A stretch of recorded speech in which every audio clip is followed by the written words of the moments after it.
저를 따라서 하시면 되겠습니다. 자, 말씀을 한번 따라서 하겠습니다. 예언을 멸시하지 말라.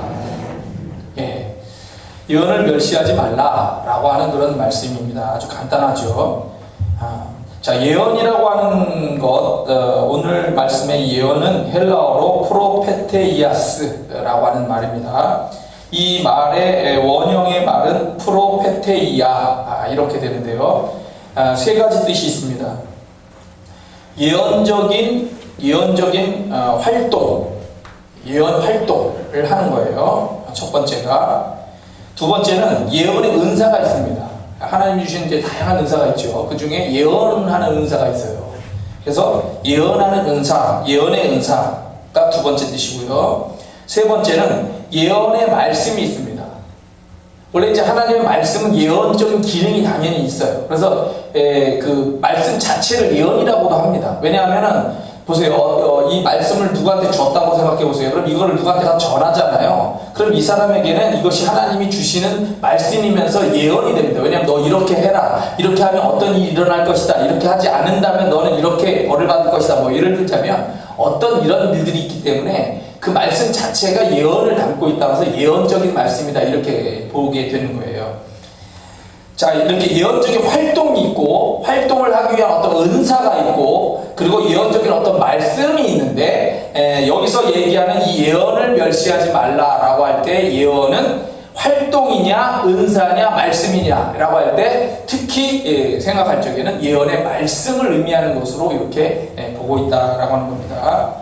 물론 다 관여가 되어 있어요. 다 관여가 되어 있는 것이고 뜻이 뜻 안에 포함되어 있는 거기 때문에 활동도 있고 은사도 있고 말씀도 있는 거지만 여하튼 말씀, 예언의 말씀을 특히 멸시하지 말라 이런 관점으로 특히 보고 있다라고 하는 거죠. 자, 그런데 예언이라고 하는 그 프로페테우, 헬라어로 프로페테우라고 하는 것이 무엇이냐? 우리가 이제 예언하면은 첫 번째 생각을 가져야 될 것이 하나님의 계시에 대한 선포예요. 그러니까 무슨 얘기냐면은 우리는 미래를 알 수 없는데 하나님은 아신단 말이에요. 그래서 하나님이 이 미래에 되어질 일들에 대해서 하나님의 뜻을 가르쳐 주시는 것, 이것을 계시한다라고 이렇게 얘기합니다. 기독교의 이제 특징 중에 여러 가지가 있죠. 우리가 기본적으로 대표적인 것으로 이제 알아야 될 것 중에 하나가 기독교는 계시적 종교라는 거예요. 그러니까 사람이 뭐 만들고 생각해가지고 이렇게 창작해서 나온 이런 이야기가 아니고 우리가 알 수 없는 그분과 그분의 역사, 하나님의 역사를 하나님이 가르쳐 주어서 만들어진 종교다는 거죠. 그래서 계시적 종교다 이렇게 얘기합니다. 그 다음에 우리는 우리가 알지 못했었던 하나님이 내가 너희 아버지야, 내가 세상을 만든 하나님이야 라고 가르쳐 주시고 구원을 베풀고 하는 이런 모든 과정을 통해서 하나님과 이렇게 같이 있게 같이 살기를 원한다는 거예요. 이걸 뭐라고? 관계적 종교라고 해요. 나 혼자 그냥 혼자 믿고 혼자 이렇게 하는 것이 아니고 하나님과 관계를 맺으면서 살도록 이렇게 만들어진 것이라는 거죠. 그래서 기독교는 관계적 종교다, 하나님과의 관계적 종교다 이렇게 보게 되는 것이고요. 또 우리가 잘 아는 예수님의 부활을 얘기하면서 부활, 생명의 종교다, 부활의 종교다 라고 이렇게 얘기를 하는 겁니다. 그런데 이 예언이라고 하는 것은 내가 알지 못하는 하나님의 뜻을 계시하는 것을 선포한다, 전해준다 이렇게 이제 표현하는 것이 기본적인 것이고, 두 번째는 알아맞추는 거예요. 그래서 우리가 이제 다니엘 같은 경우도 이제 이런 거 있고 요셉 같은 경우도 꿈에 대한 이런 것들이 있지만 왕이 꿈을 꿨는데 그걸 모르는 거예요.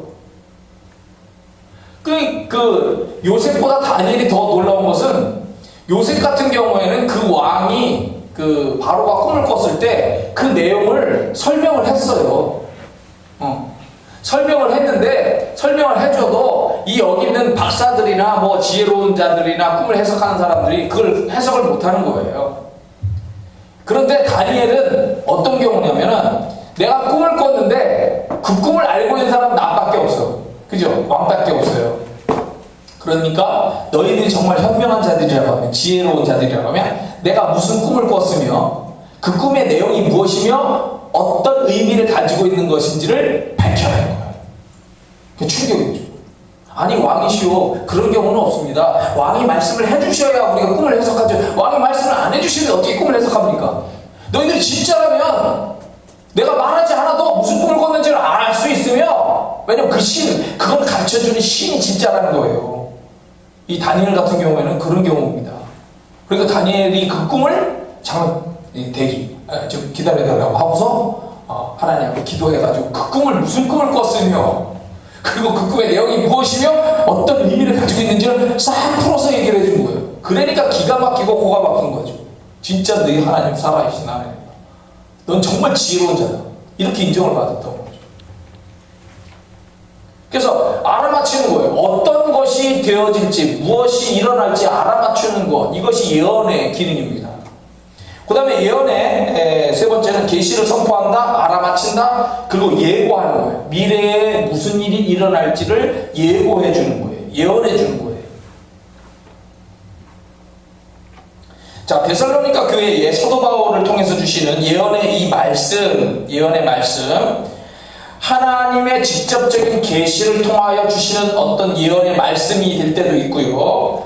이미 가지고 있는 구약에 있는 말씀을 전해주는 말씀일 수도 있고요. 예수 그리스도와 연관된 예수님의 말씀과 사도들의 교훈, 이런 것들을 해석해서 가르쳐 주시는 어떤 이런 예언의 은사, 말씀에 대한 해석을 통한 이런 은사로서 전해주는 이런 말씀, 예언. 또 연결해서 예수님의 재림이라든지 미래와 연관된 예언, 여러 가지 이런 예언들이 있을 수 있는 거거든요. 이런 활동들을 하고 전해주는 이런 것들에 대해서 너희들이 멸시하지 마라 라고 이렇게 말씀하고 있는 거예요. 그러니까 하나님으로부터의 직접적인 계시, 구약의 말씀, 또 예수님과의 사도들의 어떤 교훈과 전해주는 말씀, 재림, 종말에 관련된 이런 일들이 쭉 이렇게 전해질 때 그거를 멸시하지 말고 받아들여서 잘 이렇게 신앙생활 하라, 이렇게 얘기를 하고 있는 거예요. 자, 그런데 이제 이런 게 예언이에요. 예언을 근데 멸시하지 말라, 우리가 이제 잘 알고 있는 그 단어이긴 한데 이 뜻을 좀 더 들어가 보겠습니다. 멸시하지 말라라고 하는 말은 헬라어로 하지 마라, 엑수데네이테. 자, 이게 멸시하다라는 뜻입니다. 엑수데네이테. 요게 원형이 뭐냐면 엑수데네오라고 하는 말인데요. 세 가지 뜻이 있습니다. 이것도. 자, 첫 번째는 멸시한다는 겁니다. 멸시한다. 멸시한다는 말은 이제 다른 말로 우리가 번역을 하면은 경멸한다, 업신 여긴다. 나는 그것이 뭐뭐 할 가치가 없다라고 생각한다. 떳떳지 않게 여긴다. 그걸 아주 수치스럽게 여긴다. 이런 뜻이 이제 첫 번째 멸시하다의 의미가 있고요. 두 번째는 멸시를 하니까, 그러니까 하찮게 여기니까, 가치가 없다라고 생각하니까 어떻게 되면 거절을 해버리는 거예요. 나는 안 받아들이겠다는 거죠. 거절한다. 또 연결하는 건데 세 번째는 비슷하지만 하찮게 여긴다, 대우한다. 박대를 해버리는 거. 아예 핍박 같은 느낌이죠, 이거는. 예언이 올 때 이렇게 그런 사람들이 있어요. 난 안 받아들인다. 뭘 그런 게 있어. 근데 그것이 아니고 딱 예언을 해 하면서 주먹이 날아가고 몽둥이가 날아가고 창과 칼이 날아가는 사람이 있어요. 그죠? 완전히 경멸적으로 대우하면서 이렇게 핍박까지 하는 사람, 요게 멸시의 단어에 지금 포함되어 있는 그런 뜻입니다. 자, 그러면 이런 예언적인 활동이나 예언의 은사나 예언의 말씀이 주어지게 될 때 왜 이거를 멸시를 할까요? 그거는 단 한 가지입니다. 하나님의 권위를 인정하지 않는 거예요. 하나님이 그러한 일을 행하실 수 있다라고 하는 것을 믿지 않는 거예요. 그래서 이 멸시한다라고 하는 엑스데네오라고 하는 말과 연결된 단어가 엑수시아라고 하는 단어인데요. 이게 뭐냐면 그 뜻이 이제 여러 가지 뜻이 있습니다. 이게 뭐냐면 선택의 자유나 권리. 그러니까 우리가 하나님으로 얘기하면 하나님의 자유와 권리, 이거를 무시한다는 거예요. 인정하지 않는다는 거예요. 두 번째는 하나님의 능력과 힘과 권세를 인정하지 않는다는 거예요. 세 번째, 하나님의 권위, 절대적인 권세 보증하시는 것을 믿지 않는 거예요. 네 번째는 통치자나 기타 높은 지위에 있는 자가 쓰는 권세, 즉 하나님의 통치권, 하나님이 다스린다, 하나님의 직권, 하나님의 영역, 하나님의 세력, 하나님의 정부, 이런 것들에 대해서 인정하지 않는 거예요. 그러니까 그 하나님으로부터 주어지는 예언의 계시적인 것이라든지 예언의 은사라든지 예언의 말씀이라든지 이런 것들을 전부 멸시하고 거절하고 하찮게 여기고, 그 중에 우리가 성경에 대표적으로 나오는 그것이 하나 있죠. 물론 다른 왕들도 많은 예언을 무시하고 그 예언자들을 핍박하고 박대하면서 감옥에 집어넣고 아주 고생시키는 그런 그 왕들도 있고 아예 죽여버리는 왕들도 있고 막 이렇게 왕들이 나타나지만, 여로보암 왕이라고 있어요. 솔로몬 왕이 다윗의 아들이잖아요. 다윗의 아들 솔로몬 왕이 잘못했어요. 그죠? 그래서 솔로몬 때는 평안했지만 그 솔로몬이 죽고 난 다음에 나라가 둘로 갈라지게 되는 거예요. 그래서 북쪽에는 여로보암이라고 하는 신하가 이제 그 쿠데타를 같이 일으켜서 이렇게 나라가 독립돼서 나간 거고, 남쪽의 유다는 다윗의 가문을 그대로 유지하는 르호보암 왕이 이제 이렇게 조그만 이렇게 영역을 차지해서 유지를 하게 되게 되는 겁니다. 이게 나라가 둘로 갈라져요. 많은 지역을 차지한 게 이제 여로보암 왕이란 말이에요. 이 여로보암 왕이 가만히 보니까 절기가 되면은, 절기라고 하는 것은 이제 종교적인 절기 때가 되면 사람들이 막 그 먹을 것과 그 짐승들, 돈 이런 걸 가지고 전부 저 남쪽에 있는 르호보암 왕이 다스리는 예루살렘에 가가지고 제사를 드리고 거기다 헌금을 하고 이렇게 다 바쳐버리는 거예요. 그러니까 자기 나라의 돈이 다 어디로 가? 다 남쪽으로 가버리는 거예요. 이게 경제가 돌으려면 돈이 이쪽 안에서 돌아야 되는데 이쪽으로 다 가버리니까 이게 뭐야? 안 되겠잖아. 그래가지고 나라를 이제 어차피 분단이 되어 있는 상태에서 베델과 단이라고 하는 곳에 두 군데다가 금송아지를 만들어 놓고, 이게 너희들의 하나님이니까 섬겨라. 그 지 맘대로 아무나 제사장 세워가지고 이렇게 하고 제단에 자기가 가서 분향을 하고 있었던 거예요. 그러니까 그 행위가 하나님 앞에 커다란 잘못이 됐던 거죠. 그래서 하나님의 사람이 명을 받고 그 하나님의 계시를 받고 예언의 말씀을 들고 이 왕을 찾아갔는데, 마침 왕이 그 제단에 서서 분향을 제사를 드리고 있는 상황이었어요. 그랬을 때 이 하나님의 사람이 등장해가지고 거기다가 선포를 하죠. 잘못된 이런 제사를 드리는 이것으로 인해서 이 나라가 쉽게 얘기하면 망한다는 거예요. 망할 것이고, 그리고 하나님의 이런 명령을 받은 징조로서 지금 저 단이 무너져라 라고 이렇게 선언을 해요. 그랬더니 진짜 단이 이렇게 무너지는 거죠. 깨지고. 그러니까 이 여로보암 왕이 화가 나는 거예요.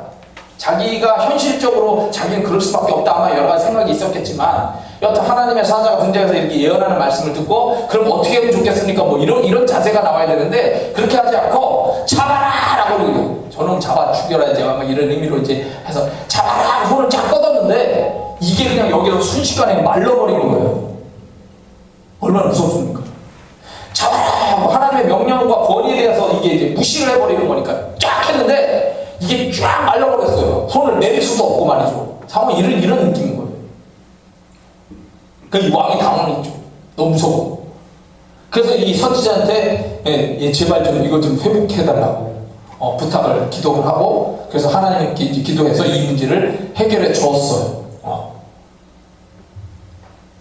그러니까 예언을, 하나님의 명을 전하는 그 사람이 그냥 사람이 아니고 그 사람 뒤에 하나님의 권위를 인정을 하면 받아들일 수가 있는데, 그렇게 하지 않으니까 그런 이제 반박하는 반응이 나왔고, 이런 거로 인해서 이제 소동이 벌어졌었던 말씀이 나오게 되는 겁니다. 자, 예언은 항상 다양한 곳에서 전해지는 사람을 통해서 나타나요. 무슨 얘기냐면, 우리가 이제 모세가 있잖아요. 출애굽해가지고 이스라엘 백성들이 광야로 나왔을 때 하나님의 명을 전달해주는 사람은 다 모세입니다. 물론 하나님 직접 만났어요. 시내 산에서 임하시는 하나님, 막 천둥과 번개, 막 그 어둠 속에서 막 어마어마한 소리로 말씀하시는 하나님의 소리를 들으니까 너무 무서운 거예요, 사람들이. 제발 하나님 말씀하시지 마시고 모세를 통해서 가만 말씀해달라고, 그 정도로 부탁을 해가지고 모세를 통해서 전해주는데, 그게 다 예언의 말씀인 거죠. 너희들 이렇게 살아라, 저렇게 살아라, 이런 나라를 건설해 가야 된다, 나를 이렇게 섬겨라, 이게 다 예언이에요. 그런데 모세는 자기 혼자만 감당하기가 이렇게 쉽지가 않잖아요. 왜냐면 백성들이 200만, 400만, 이방 족속까지 한 400만 명 되는데 자기 혼자 지도자로서 모든 일을 다 감당할 수가 없어요. 그러니까 사람이 필요합니다. 나 혼자 힘이 딸려요 하니까 하나님이 70 장로들을 세워라 해가지고 70명의 장로들을 세웠는데 이 장로들에게도 하나님의 영이 임했다고 해서 영이 임하니까 이 사람들이 다 그 있는 자리에서 예언을 막 하더라는 거예요. 예언을. 하물며 두 사람이 아파가지고 못 왔는데 그 장막에서 예언을 하더라는 거예요. 어떤 영을 받아가지고 이렇게 될 것이다, 저렇게 될 것이다, 아마 이렇게 나올 수가 있는 거거든요. 예언은 정상적인 상태에서 나올 수도 있고, 기도하면서 우리가 무의식적인 상태로 이렇게 연결이 되면서 이렇게 하는 경우도 있고, 또 세계적인 예언가들 보면 꿈을 꾸면서 예언하는 사람도 있어요. 그러니까 대기하고 있어요. 항상 그 필자가 옆에. 그래서 꿈을 꾸면서 예언을 하나님 주신 어떤 예언이나 신비적인 얘기들을 이 사람이 계속 옆에서 적죠. 이런 경우도 있고요. 민수기서 23장에 보면은 그 바벨론의 놀라운 예언자, 근데 그 예언자를 하나님의 예언자라고 했어요. 하나님이 이 사람을 특별하게 쓰는 거죠. 발람이라고 하는 예언자가 등장하죠. 그래서 이 모압의 왕이 자기들 지역을 이제 이스라엘 백성들이 통과해서 가니까 이스라엘에 대해서 공격을 하려고 그 유명한 예언자를 불러가지고 이스라엘을 저주하는 예언을 하도록 이렇게 합니다. 근데 하나님이 그 입을 막죠. 거기서 막 이제 나귀 타고 가는데 나귀가 말을 하는 거 이야기도 나오고 그러죠. 무서운 얘기죠, 정말. 나귀가 막 가려고 하는데 내가 데리고서 그 모압 왕에게 막 가야 되는데 말이죠. 이 나귀가 안 가는 거예요. 그러니까 이 채찍을 들고서 나귀를 막 때리죠. 왜 안 가냐고. 저 앞에 지금 천사가 칼을 빼들고 이렇게 서 있거든. 그리고 나귀가 못 가는 거지. 그 나귀가 말을 하잖아. 나귀가 말을 해. 제가 주님을 몇 년 동안 이렇게 섬기느라고 절대 그러지 않았는데, 명을 어긴 적이 없었는데 제 앞에 지금 천사가 칼을 들고 있단 말이에요. 나귀가 그냥 왔으면 쳐 죽였다는 거예요. 천사가. 너 말 조심해라 가서. 천사가 압박을 딱 주고 그러고서 이 발람이 가잖아요. 그러니까 말을 함부로 할 수가 없어. 이스라엘을 저주하라고 하는 모압 왕의 그 명을 따라서 내가 예언을 할 수가 없고, 하나님이 주시는 예언만, 축복하라는 예언만 가서 전할 수밖에 없는 거죠. 그러니까 제단을 막 7번씩 옮겨가면서 예언을 하려고 했지만 하나님이 그 입을 막아주니까 이스라엘은 축복하고 다른 나라들은 망할 것이다. 이런 예언만 떨어진 거죠. 이런 예언의 이야기도 있어요. 그죠? 사무엘상 10장에 보면 사무엘 선지자가 앞으로 왕이 될 사울을 보내요. 나귀를 잃어버렸거든. 암나귀. 집안에서 아주 비싼 나귀예요. 암나귀를 잃어버려가지고 이 나귀를 찾으러 이제 그 사울이 갔지만, 그 사울이 만나게 딱 사무엘을 선지자를 만나도록 역사하신 거예요. 야, 잃어버린 나귀 걱정하지 마. 중요한 건 말이야, 이 사건을 통해서 너를 하나님이 나를 만나게 하시는 거야. 그게 왜 그러는데요? 너가 이제 왕이 될 거야. 그게 기름물을 부어가지고 왕이 될 거니까. 자, 왕이 돼서 집으로 돌아가는 중에 너도 예언을 할 거야. 예언을.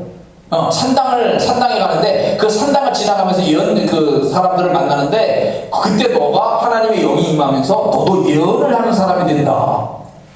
그러니까 너도 하나님의 영에 붙잡히는 그런 체험까지도 하게 된다. 이런 얘기를 하는데, 진짜 사울에게 그런 일이 그대로 일어나게 되죠.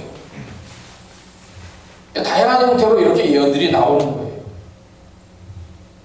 그리고 우리가 이제 가끔가다 많이 말씀드렸었던 역대하에 가보면은 참 선지자인 미가의 선지자 이야기가 나옵니다. 북왕국의 제일 악한 왕 아합 왕과 남왕국의 여호사밧 왕, 하나님을 잘 섬기는 왕인데, 이 사람들이 이렇게 이제 결혼 관계, 사돈 관계가 된 거예요. 그래서 이렇게 놀러 왔어요. 놀러 왔는데 이 아합 왕이, 야, 나 지금 저쪽 북쪽에 아랍 쪽으로 이렇게 지금 공격을 좀 해야 돼. 전쟁할 일이 있는데 어떻게 좀 같이 싸울래? 그럼 싸웁시다. 그래서 같이 나가게 됐는데, 야, 우리가 이번 전쟁에 나갈 때 잘 이길 수 있나 없나? 선지자들한테 물어보고 갑시다. 그럴까? 그래서 이제 불렀죠. 그랬더니 이 북왕국의 관료적인, 형식적인 그런 예언자들이 와서 예언을 하는데 나가면 승리한다는 거예요.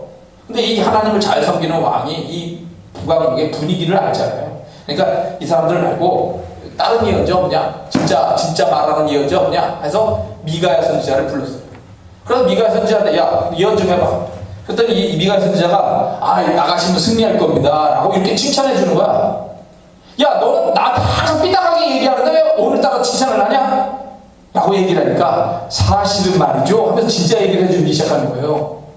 사실은 말이죠 천상에서 회의가 있었어요. 오늘 전쟁에 아합 왕이, 이 나쁜 왕이 전쟁에 나가게 해가지고 당신을 죽이려고 합니다. 누가 가서 속일까?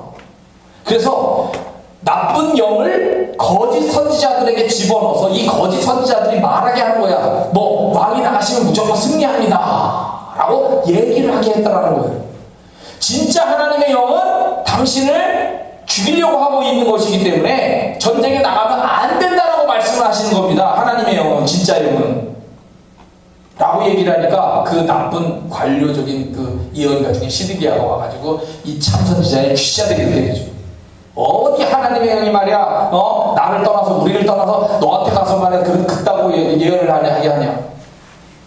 근데 시드기야가 이 미가의 선지자는, 전쟁에 나가서 도게 될 거다. 라고 얘기를 해줘. 그러니까 이 왕이 겁이 나는 거야. 전쟁에 나가면 죽는다고 하니까, 자기가. 그러니까 복장을 변복을 했어요. 변복을 하고 전쟁에 나갔는데 화살이 알잖아. 누군가가 쏜 화살인지 모르지만 그 화살이 펴 날라오는데 변복을 하고 이 안에 갑옷을 입었는데 이 갑옷 사이에 솔기로 팍 들어온 거야. 그게 결국 죽었어. 변장을 하고 가도 하나님의 뜻이 이루어지더라는 거죠. 이 예언이 무서운 게 그런 거예요. 하나님이 정말 주시는 예언이라면 그 예언이 이루어지기 때문에 내가 그 상황을 바꾸려고 내 나름대로 노력을 해봐도 그게 쫓아오는 거야. 그 화살이 운명이 쫓아오더라면 나를. 얼마나 무섭습니까? 또 역대하 20장의 여호사밧 왕의 그 전쟁에 보면은 모압과 암몬, 마온 사람들이 이 남한국을 공격을 해요. 풍전등화 같은 역사의 이 위기 속에 빠지게 되는데 해결할 수 있는 방법이 없어. 거대한 세력이 몰려오니까. 그래서 하나님 앞에 부르짖는데 하나님이 도와주신다고 얘기를 하죠. 그래서 찬양하면서 찬양대를 만들어가지고 전쟁에 가가지고 걱정하지 말고 앞에 서가지고 하나님 찬양만 해라. 그러니까 찬양을 막 하는데 지들끼리 막 그냥 싸워가지고 지들끼리 막 다 죽고 그래서 전쟁에 이기게 되는 거예요. 그런 역사들도 일어나고 말이죠. 그 많은 또 다른 이야기들에 보면은 뭐 나라가 망하는 것도 있고 나라가 다시 회복된다는 것도 있고 그 다음에 나라가 다시 재건돼가지고 이렇게 한다, 메시아가 오신다, 활동하신다, 성령의 역사가 일어난다, 이렇게 해서 이사야, 요엘서 이런 예언자들이 나라가 어떻게 회복되고 예수님이 오시면서 성령의 역사가 어떻게 일어나면서 세계가 어떻게 바뀐다, 이런 얘기들까지가 구약에 나오는 이런 많은 묵시문학 예언서에 등장을 하고 있는 거예요. 다니엘의 종말 예언, 예수님의 종말 예언들도 당연히 있고요. 그래서 우리가 하나님의 권위를 인정할 때 하나님이 주시는 이런 것들이 이렇게 이루어진다라고 하는 것을 믿어야 돼. 이걸 무시하면 안 된다는 거예요. 멸시하면 안 된다는 거예요. 하나님이 말씀하시기를 말세에 내가 내 영을 모든 육체에 부어주리니 너희 자녀들은 예언할 것이요 너희의 젊은이들은 환상을 보고 너희의 늙은이들은 꿈을 꾸리라. 고린도전서 사랑을 추구하며 신령한 것들을 사모하되 특별히 예언을 하려고 하라. 이걸 은사를 사모하라. 은사. 우리 하나님이 주신 능력으로 이렇게 우리 생활을 한다 이렇게 하는데 특별히 예언을 주세요, 예언의 능력을 주세요 라고 기도해야 된다는 거예요. 예언하기를 사모하며 방언 말하기를 금하지 말라. 성경의 모든 예언은 사사로이 풀 것이 아니니 예언은 언제든지 사람의 뜻으로 낸 것이 아니요 오직 성령의 감동하심을 받은 사람들이 하나님께 받아 말하는 것입니다. 그래서 예언을 소중하게 여기고 잘 이렇게 판단을 하도록 하고 있습니다. 자, 그러면 예언이 하나님이 주시는 것인지 어떻게 알 수 있나요? 자, 우리가 이 구별을 할 수 있는 분별력 뭐냐? 하나님이 주신 성경 말씀과 잘 맞아야 돼요. 말씀이 때때로 주어질 때 말씀에서 찾아볼 수 있는 근거들이 있다는 거예요. 때때로 당연히 하나님의 말씀과 했던 말씀과 연결이 되고 있는지. 두 번째는 예언을 할 때 이 앞뒤 전후 사정이 있잖아요. 그것이 어떻게 자연스럽게 연결이 된다든가 어떤 정확성이 있다든가 구체적으로 이런 것들을 봐야 되고, 또 이 예언은 항상 주시는 것은 하나님의 뜻은 우리를 망하게 하려고 하는 목표가 아니라 우리를 유익하게 하려는 목표가 더 강해요. 그렇기 때문에 예언이 주는 어떤 유익성이 무엇인가 라고 하는 걸 판단해서 우리가 생각을 해야 됩니다. 사탄은 항상 망하게 하는 거고 우리를 흔들어 놓는 것이지만, 하나님은 흔들었다가도 세우려고 하는 목표지 흔든 자체가 아니거든요. 또 예언자, 그 예언을 전해주는 사람, 예언자의 언어나 영성이나 행동을 판단하라는 거예요. 행동을 판단하라. 그래서 제가 예언에 대해서 인터넷으로 좀 검색을 하다 보니까 어떤 목사님의 이야기가 있었어요. 그게 뭐냐면 자기가 어릴 때 기도를 하면서 예언의 은사를 받았어요. 그래서 이 예언을 가지고 이렇게 이제 기도를 하는데 하나님이 어떤 계시를 받은 거예요. 어떤 집사님에 대해서 가서 이렇게 전하라. 그분이 이제 어떤 문제가 있었기 때문에, 그래서 가서 그런 예언을 전해주고 이렇게 하는 그 예언의 활동도 간간히 했던 것 같아요. 그런데 어느 날은 안 맞더라는 거예요. 그 이유를 가만히 생각을 해보니까 분별력이 부족한 거예요. 이 예언을 받은 이 사람이 이것이 정말 하나님이 주신 것이었는지 아니면 자기가 기도하다가 그냥 생각을 떠오른 것인지, 그거를 분별하지 않고 그냥 떠오르니까 무조건 가서 전했는데 안 맞는 거예요. 그러니까 하나님이 정말 주신 것이 확실한지 점검하고 맞다면 가서 전해야 되는 거고, 그렇지 않다면 내가 생각해서 나온 거기 때문에 그러면 당연히 안 맞을 가능성이 높다는 거예요. 그래서 잘 분별을 하고 영분별을 하고 그리고 예언 활동을 하라, 이런 얘기가 있었습니다. 마지막으로 우리나라의 예언자, 우리나라를 향한 세계에 많은 기도하시는 분들, 예언을 해주시는 분들이 있습니다. 예언 활동을 하는 수많은 사람들이 있는데, 그 많은 사람들이 주었었던 놀라운 이야기 중에 하나는 1950년대 초반에, 거의 초반, 후반 55년인가 7년도쯤에서부터 이미 예언이, 우리나라를 향한 예언들이 막 나오기 시작했는데요. 그때 6.25가 끝나가지고 어려운 상황이었는데 예언이 어떤 게 주어졌냐면 2000년 들어서 우리나라가 커다랗게 부흥한다, 그런 얘기가 있었고요. 그 다음에 2020년도 올해 통일이 된다라는 얘기가 있어요. 그 지금 이제 10월달이잖아요. 앞으로 3개월 남았는데, 저 북한은 사실 굉장히 지금 어려운 상황입니다. 앞으로 어떤 상황이 일어날지 모르겠지만 2020년도에 대한민국이 북한과 남한이 통일된다, 하나님의 은혜로. 이런 얘기가 있기 때문에 앞으로 3개월 우리가 잘 지켜볼 필요가 있고요. 그 다음에 새로운 기술들, 세계에 없었던 새로운 기술들을 개발할 수 있도록 능력을 주셔가지고 우리나라가 경제적으로 부강할 수 있게 역사하신다라고 예언이 있고요. 그 다음에 역사적인 위기가 옵니다. 그 역사적인 위기는 어떤 것이냐면, 첫째는 지금 그 환경학자들이 제일 걱정하는 게 뭐냐면 지축이 변화되는 거예요. 무슨 얘기냐면 지금 위에가 우리가 이제 지구라고 하는 걸 보면 지구 위쪽이 N극, 북극이잖아요. 남극 이렇게 있어요. 근데 역사적으로 보면 이게 이렇게 바뀌어요. 지구 역사에 이게 한 7번인가 뭐 여러 번 바뀌는데, 우리 지금 시대에 이게 바뀐다는 거예요. 지금 바뀌고 있어요. 이렇게 조금씩 이렇게 바뀌고 있어요. 이게 어느 날 이렇게 되다가 확 바뀌게 되는데, 이 바뀌게 될 때 지구 안에 어떤 일이 일어나냐면 많은 해일이나 커다란 지진이 일어난다는 거죠. 그래서 수많은 사람들이 죽을 가능성이 높다는 거예요. 그런 일이 일어나게 되는데, 그런 위기 때 대한민국도 어떻게 되냐면 동쪽은 조금 가라앉는다는 이렇게 되고 서쪽이 쫙 올라온다는 거예요. 서쪽이 융기하면서 우리 서해가 땅이 커지고, 그리고 통일되는 것뿐만 아니라 저 중국까지 해가지고 저 위쪽까지 우리나라 땅이 이제 넓어지는 이런 그 커다란 일들이 일어나게 된다. 그리고 이런 걸 통해서 우리나라는 오히려 강해진다. 정치적으로 종교적으로 으뜸 나라가 된다. 이런 예언들이 우리나라에게 주어진 예언들이에요.